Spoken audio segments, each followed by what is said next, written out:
Alright, ITV Uganda, thank you so much for watching. Yonna gye musinzira okutulaba Abu Dhabi, Ras Al Khaimah, Fujairah, Dubai, wonna mu UAE, batulaba mwebale nnyo mwebalire ddala. Ensi yonna, United States, Canada, Europe, abali South Africa mwebale nnyo mwebalire ddala. Nsooka nakubajjukiza Eddy Kenzo Fest nga 28 March kuno mwaka gwennyini 2020 omwezi guno gwe tuyingidde leero ennaku z'omwezi ziri lumu first March. So olina okubanga eza Eddy Kenzo Fest otandise okuzijja mu nsawo yo, tandika okuzijja mu nsawo yo oziteeke ebbali, funa akabox. Eddy Kenzo Fest 28 March tugenda kubanga ffenna tuggweerawo nga tuwagira muganda waffe Eddy Kenzo. Olunaku lw'eggulo wiiki we yaggwereddeko bintu bingi bibadde bigenda mu maaso. Abawagizi ba People Power babadde battibwa, waliwo omuwala Rita Nabukenya, ne wabeerawo Dani Kyeyune. Ebintu bingi byajja bigenda mu maaso, abantu bangi bayogera bingi. Muno mwe mwali ne Pastor Bugingo, Aloysius Bugingo yavaayo naye n'abaako endowooza yejjawa, n'agamba abo abawagira People Power bawagirire ku midaala gyabwe, bawagirire ku bizinensi zaabwe, nti babeere eyo baleme genda kulekanira eyo Bobi Wine gyabakubira amasasi. Teri muntu ajja kukusanga wookolera akube essasi ofe, wabula gwe bawagira Bobi Wine sigala ku mudaala gwo, sigala ku mulimo gwo, woobeera olekanira, woobeera owagirira. Bino n'ebigambo ate byasanyudde Haji Ashraf Ssemwogerere, mumanyi bulungi, veteran Ugandan playwright, musajja muwandiisi wa mizannyo ate nga n'okuzannya. He's one of Uganda's best drama actors we have. Omukulu ono yavuddeyo n'obubaka n'agamba Pastor Bugingo olimbyemu, n'amuwandiikira ebbaluwa eva kuno paka akyoli, era nga ebbaluwa eno ngenda kusaba okkirize tugikuyitiremu mpola mpola. Omukulu ono Haji Ashraf Ssemwogerere atandise nakutoola salaamu, n'agamba assalamu alaikum wa rahmatullahi wa barakatuh. Abasiraamu mwenna embeera bw'etyo kyoma mukitegedde. Omukulu ono agenda mu maaso, baluwa yagiwandiise mu Luzungu, tugenda gisomakawo mu Luzungu mpola mpola tulyoke tugikyuse. Omukulu ono agamba nti I met and greeted Pastor Bugingo for the first time at Hotel Africana during the launch of Charles James Senkobugezi book Dala ku Dala. I was even surprised that he knew me. I had listened to some of his sermons at Bat Valley Theatre before when I had shows there. I loved his entrepreneurship sermons. They were inspirational and non-sectarian. At his Salt Media, I found many non-born-again employees, including Muslims. His saga with women is not my concern, for he is a human being. Omukulu ono agamba nti yalina omukisa nasinkanako Pastor Bugingo omulundi gwe gwasooka ku Hotel Africana. Charles James Senkubuge siyaasa bwe yali alonkinga akatabo ke bayita Ddaala ku Ddaala. Agamba nti yeewuunya nnyo okuba nti pastor ono amumanyi era nga yali awulirizaako enjiri ye we baali nga bakyazanyira ku Bat Valley Theatre. Haji Ashraf Ssemwogerere agattako nti yayagala nnyo enjiri ye ey'ebyenfuna. Agamba nti yali ezaamu nnyo amaanyi ate nga teyawula mu ddiini. Era agamba nti ne ku kampuni ya Pastor Bugingo kyamwewuunyisa nnyo nti alina abakozi abava mu madiini gonna omuli n'abasiraamu. Agamba nti olutalo lwe lwalimu n'abakyala olwo tajja kulwogerako kuba pastor naye muntu ng'abantu abalala.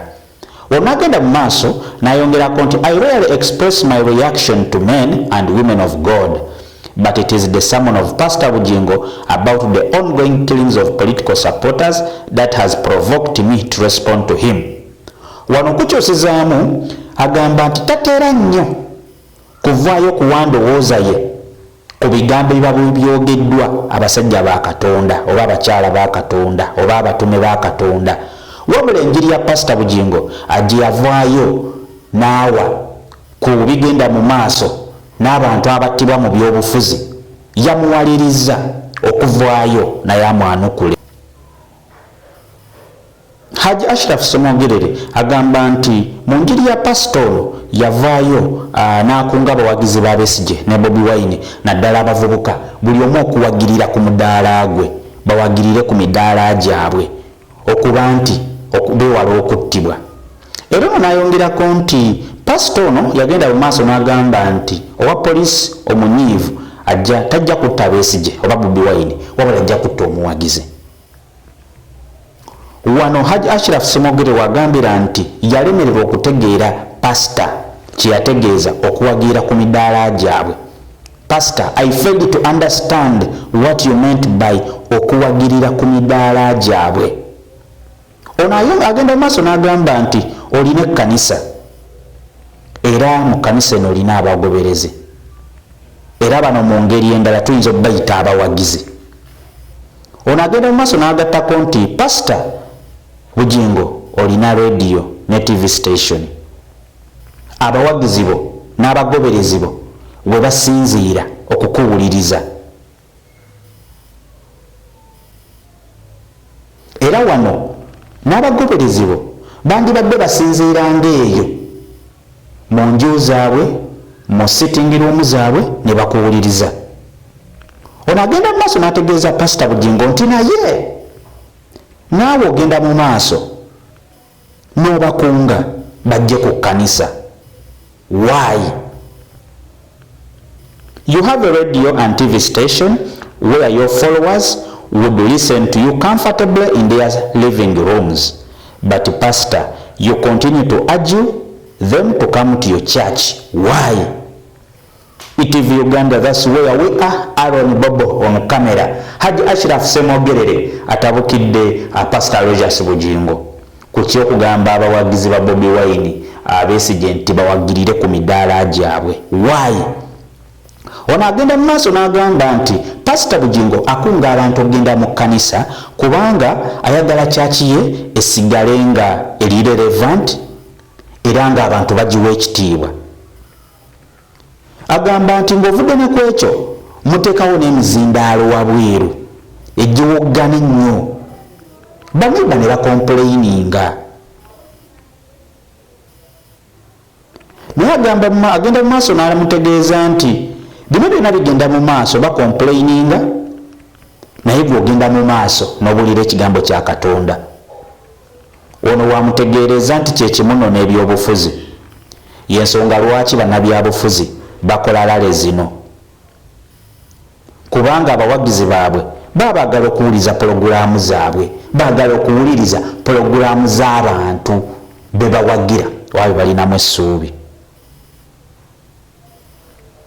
Ono agenda mu maaso n'agamba nti banaawulira batya abantu baabwe bannabyabufuzi baabwe bye boogera singa basigala ku midaala gyabwe. Ono agamba nti yeewuunya nnyo.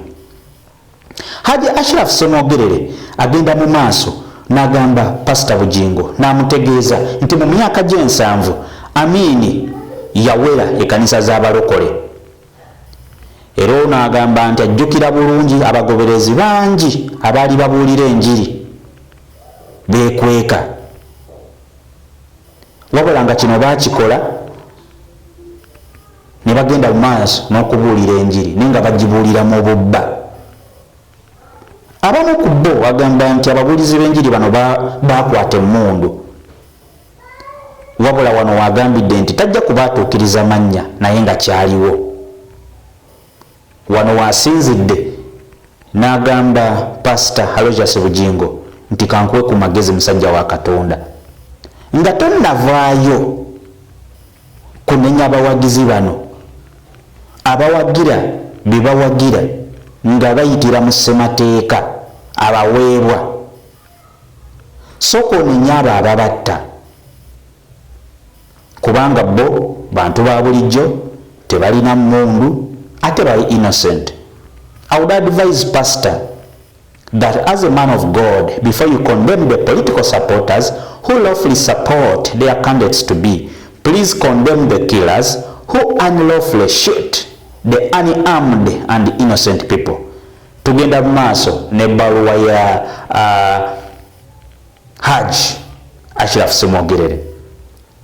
Ono agenda mu maaso n'agamba nti kino kyaliwoko ku mulembe gw'Obote n'Amin, ebitongole by'eggwanga eby'ebyokwerinda byagenda mu maaso n'okutta abantu, era nga kino kyawaliriza abantu abamu okuvayo ne bakwata emmundu ne babalwanyisa. Agamba nti abantu bangi baafa, era wano n'avayo n'agamba nti ffe ng'abaliwo kati tulina okuvaayo ne tuvumirira ebikolwa bino, ne tubivumirira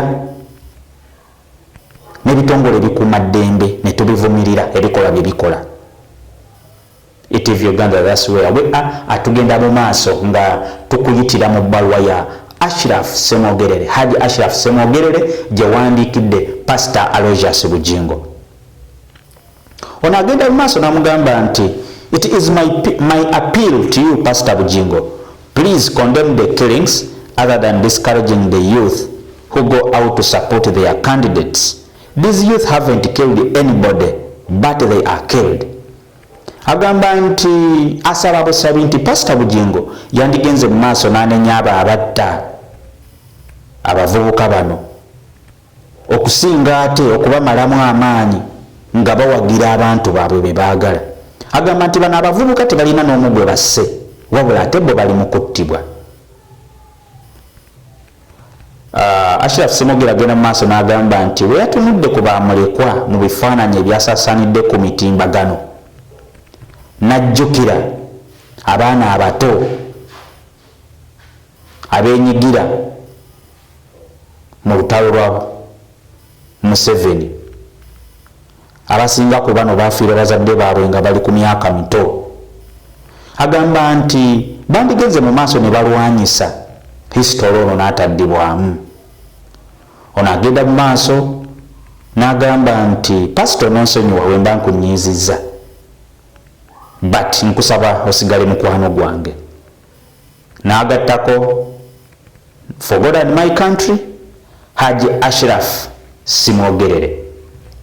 Ebigambo bya Haji Ashraf Ssemwogerere mubiwulidde, abadde abiweereza musajja mukulu Pastor Aloysius Bugingo kubiriwo mu ggwanga, kubigenda mu maaso, kubya ebitongole ebikuuma ddembe okukozesa amaanyi agayitiridde weewaawo okukakkanya abagoberezi aba Bobi Wine abamu ekiviiriddeko n'abamu okufiira obulamu bwabwe. Gwe ngalaba ITV Uganda, what's your comment about this? Endowooza y'eriki? Do you think Haji Ashraf Ssemwogerere is right nti nga tonanenya abavubuka bali basooke banenye these security agencies that kill unarmed people? Kuba yategeeza nti abavubuka bano be babatta ne bo tebalina gwe basse. So that's where you can leave your comment. Ninga njagala okutegeeza bannayuganda nti wherever you are, oba oli mukuuma ddembe, oba oli mu poliisi, oba oli mu magye, oba oli muntu wa bulijjo ŋŋanze, let's remain humble, let's respect each other no matter what goes on. We are all Ugandans, tusigala tuli bannayuganda. Obululu tebutwawula, obululu tebukujja mu mbeera, obululu tebukukyaya muganda wo, tebukussa muganda wo, you know. So let's remain human no matter what we support. Oba oli wa People Power, oba oli wa NRM, oba oli wa FDC, tusigazeemu ak'obuntu. Bw'osanga munno mubuuzeeko, tomuyisa bubi. Okay? Ffenna tulina ekimanya nti no matter what, Uganda twagisangawo. Bino ebibiina bijja kuvaawo, bijja ne bigwa. But we tugenda sigalawo. Ne tunaabaffe tufudde, abaana baffe n'abazzukulu bajja kusigalawo. Era be bajja okusoma ebyo ebibi bye tucontributinze, baligamba nti gundi ne gundi yakola bwati ne bwati. History will judge our children. History will judge our grandchildren. So nkusaba wenna gy'oli muganda wange, let's try to behave. Buli omu yeeyise bulungi. Mbagala nnyo baganda bange, for God and my country. Aaron Bobo on camera, mbagala nnyo.